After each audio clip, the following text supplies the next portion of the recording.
If you thought the longest lasting genocide in the whole world is Palestine or Ukraine, then you're definitely wrong. Or you might have guessed it might be Israel or it could be Russia, depending on your political or religious views. And you're also wrong. The longest lasting genocide that actually is still alive and active until this day, no, it's not World War II. It's not when Islam worked alongside the Nazis to exterminate the Jews. It's a lot worse than that, guys. The genocide I'm actually talking about is something that's not spoken enough about in churches and mosques and synagogues and the political sphere at all whatsoever. In fact, this persecuted group is often seen as the oppressor when they're far from it. They're actually the most oppressed and the most persecuted, and are falsely accused as being the persecutor or the oppressor because of a lack of knowledge and lack of education for many. The largest genocide that has ever existed in the face of this world, in the face of history, guys, are born again Christians all across the world. And so this might take you by a big shock, like, whoa, what are you talking about, dude? Well, I'll tell you what I'm talking about, dude. So if you actually look across the whole world, just take a look. Today, 1,000 years ago, 500 years ago, 2,000 years ago, this genocide has been lasting for over 2,000 years. Christians, Nigeria, Syria, Iraq, Iran, North Korea, Turkey, Greece, Armenia, Azerbaijan, Turkmenistan, Turkmenistan, so many other countries, Syria, that I haven't even been able to mention because there's hundreds of countries where Christians are persecuted. We're the most persecuted group in the whole world, and no one talks about us. We're the persecuted group that everyone forgets about. We're the persecuted group that everyone turns the other cheek and looks away from. We're the persecuted group that is gaslit into thinking that we're the oppressors when we're actually the persecuted. We're the persecuted group that nobody wants to cover because it doesn't bring political improvement. It doesn't bring any sort of political gain. It doesn't bring any sort of financial gain. There's nothing to earn from helping the people of God. And this is why you don't see any political leaders in the West talking about this stuff, who definitely have the ability to, but just choose not to help us because there's no political gain or financial gain from helping our persecuted brethren in Christ all throughout the world. I can understand if some random country, like maybe let's say Guatemala or Nicaragua, or some very small country that has like not as much finances, may not be able to help as much.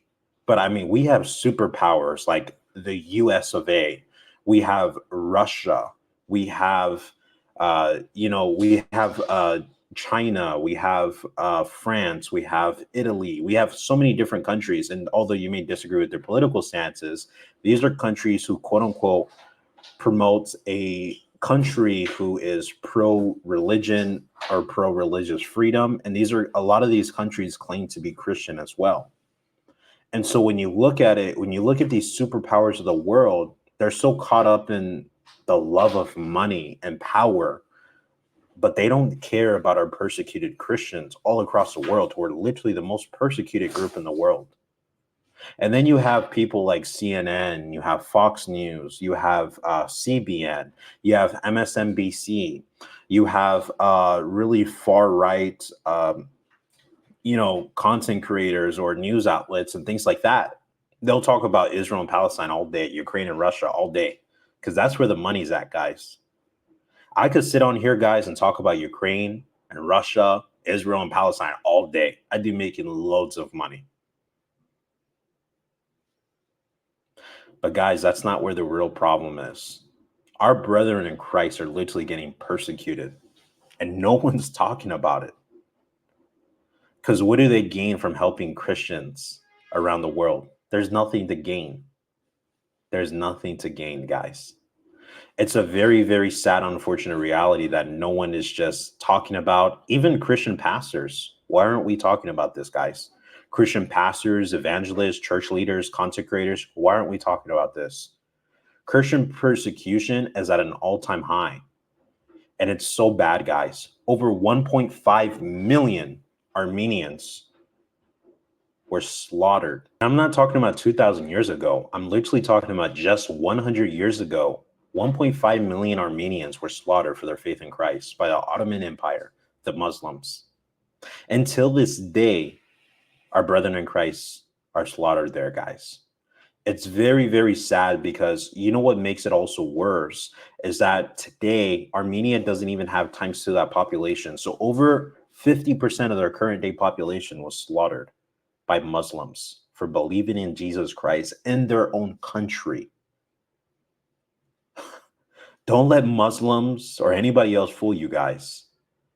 All the Middle East you see today, all of Africa, pretty much the whole world was all Christian before it was Muslim. Was all Christian before it was atheist. Was all Christian before it was Buddhist, Taoist, on all these other false religions, guys. Christianity is one of the most ancient religions out there. And even before the death of Jesus Christ, before Jesus Christ was incarnated into the flesh, there was prophecies of Christ all throughout the world. The Middle East and Asia and China, they even see that their characters represent things such as the flood and the prophecies of Jesus Christ. The Roman emperors, the Chinese emperors, and all across the world, the face of the world, they knew about Jesus Christ. Even native tribes in the ancient world prophesied the coming of Jesus Christ. So don't let anybody ever tell you otherwise, guys. The ancient world knew about Christ more than so many of us. And it's so sad. Yes, so many practice paganism. So many of them now follow other religions, just like in the modern day world.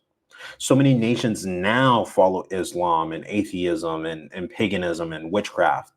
But it wasn't always that way, guys. Once these ancient tribes, our ancient identities, our ancient Christians and our ancestors and our cultures once worshiped the one true God, Jesus Christ. It wasn't always the way that we see it today, guys. But one thing I do want to encourage everybody, and I know everyone has their own calling, everybody has their own inclination and convictions, and everyone has a different purpose with the unified purpose of serving Jesus Christ. But one thing I do want to encourage my brothers and sisters in Christ to talk about more is, please, for the love of God, quite literally, is to talk about our persecuted brethren in the Middle East and Africa and Asia and all across the globe or the whole world. The face of the earth, there's so many Christians that are persecuted and no one talks about it because it doesn't make the money and it doesn't reel in the views. But this is something that we need to talk about, guys, because this is an unfortunate reality. And honestly, what's happening to our brethren in Christ over there is soon to come to the West. It's coming to the Americas. It's coming to Europe. It's coming to all around the world, guys.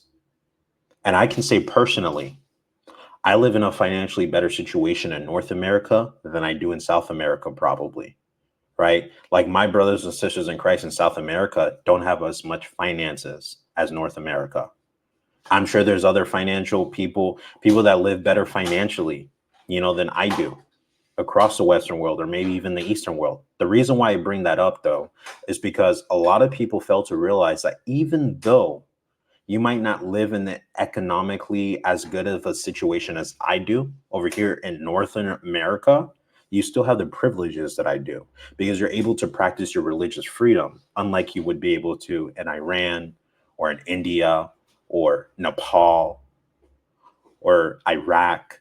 So we still have these privileges in the West and the Western world. We have these privileges that they don't over there in the ancient Eastern world, where our brethren in Christ originate from, predating Islam and all these other false religions.